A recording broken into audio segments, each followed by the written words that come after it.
If you have the following signs, you need to check yourself. Number one, a person whose ego is being inflated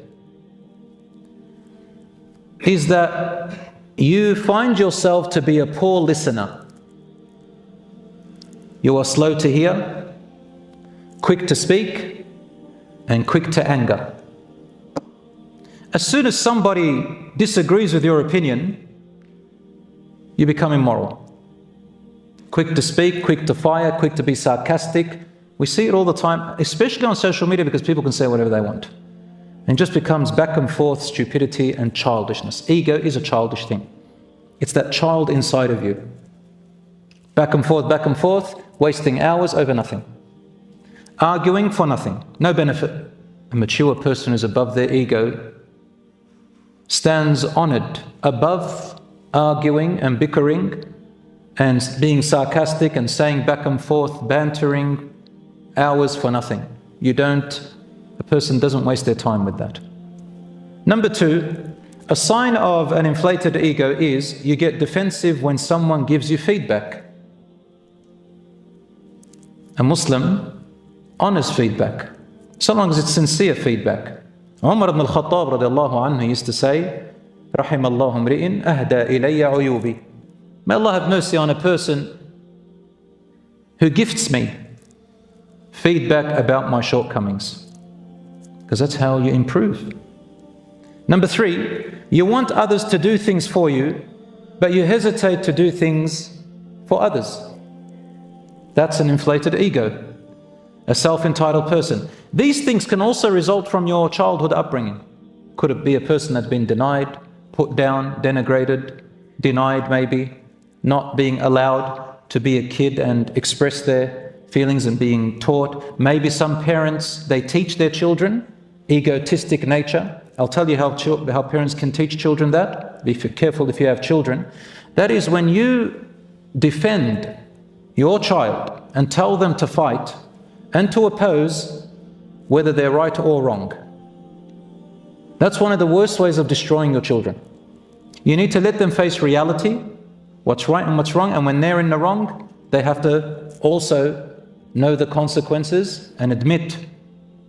But if I tell my child, any fight that happens, any argument that happens, anything that happens at school, anything that happens with their friend, with their relatives, with their cousins, with anybody, my child's always right and I'll defend them tooth and nail, I'm going to develop a dangerous egotistic entitlement in my child when they grow up, and they're going to use that against me too. And that's the meaning of the hadith, مثل ما تدين تدان. The way you act and treat others is the way the treatment's going to be around your life. So be careful of that. Number four, you do not try to understand or empathize with people who disagree with you. When you argue, your goal isn't to understand and connect with people. Your goal is to prove you are right. And this also happens among people trying to be religious. Instead of really trying to call people to deen and correct them for the sake of Allah, they do it for the sake of their own ego satisfaction. Some people, I read an article which calls it spiritual narcissism or religious arrogance. I come and I teach you or I correct you, not because I really do want Allah to be pleased with me and to really help the community to become better people, or really because I want goodness for you. No, I do it because of my ego. I want to satisfy the fact that I can control and tell and order someone else and tell them what they're doing wrong. It could be because my childhood, I was missing out on gratification, or I was missing out on some love. And maybe as I got older, I was possibly in a very bad life. And now that I suddenly become religious, I think that everybody around me needs a reformation and I am the one who has to do it. And then I forget where I was. And then what happens is, it's not really about guidance anymore, it becomes about me. It's about me bringing my thug life, for example, from my jahiliyyah days, from my ignorant days, I bring it into Islam now. So I'm a thug there and now I'm a Muslim thug. There was a topic a long time ago, I heard it from a sheikh, it's called thugs in the masjid. When you turn the religion to serve your ego.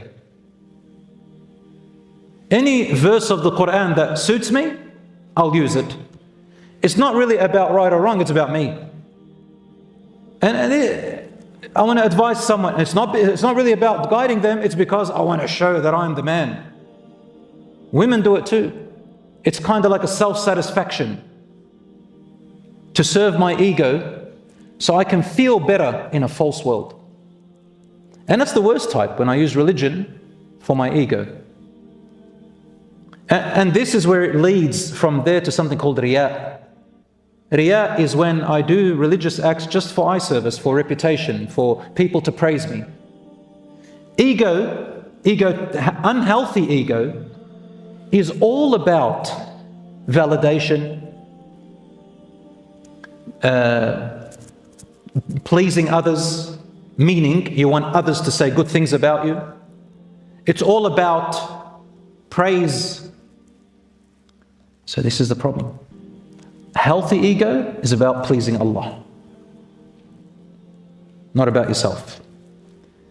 So be careful with that one. Allah says, "Ishtarau bi-ayati Allahi thamanan qalila."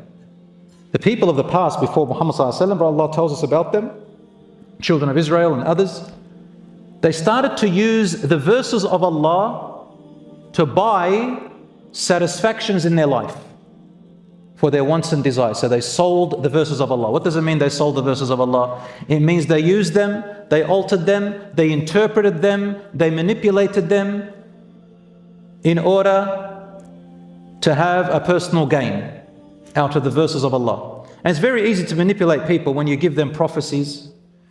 There's a prophecy coming, but I'm lying to you. I manipulate you with something about the hereafter which I made up or manipulated so they can continue to honor me if I'm in a place of position. And people do it today. I see it on the internet all the time. They can't wait to see someone doing a mistake. They will go out of their way, probably miss their prayer and delay it to tell this person. It's like a fetish for them. You know what a fetish is? They get excited from it. Gets them excited. They're terrible. But ya ikhwan, brothers and sisters, Jannah looks into the heart. The hearts have to be proper. They have to be sincere. And the person's doing it with the pleasure of Allah. We have to always remember where we came from, who we are, what we were born out of, where we're going. Remember, we are weak. And we'll come to that. Number 5, you have fun,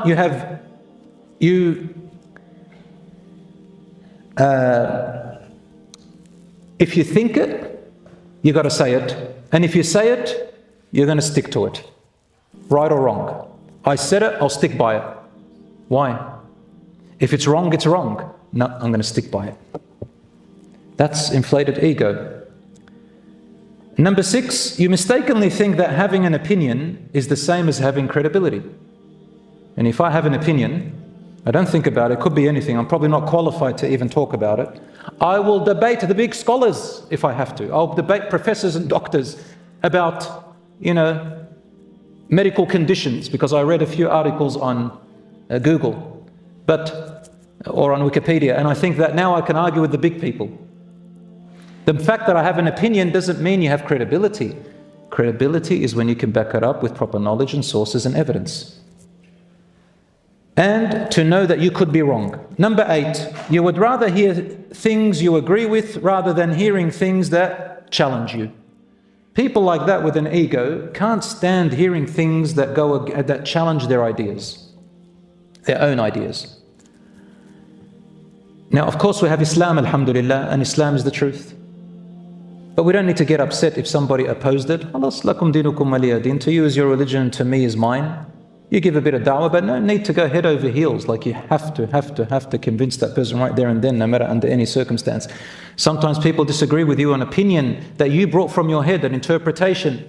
No need, doesn't have to be the right one. I can be wrong. You blame others when things don't go your way.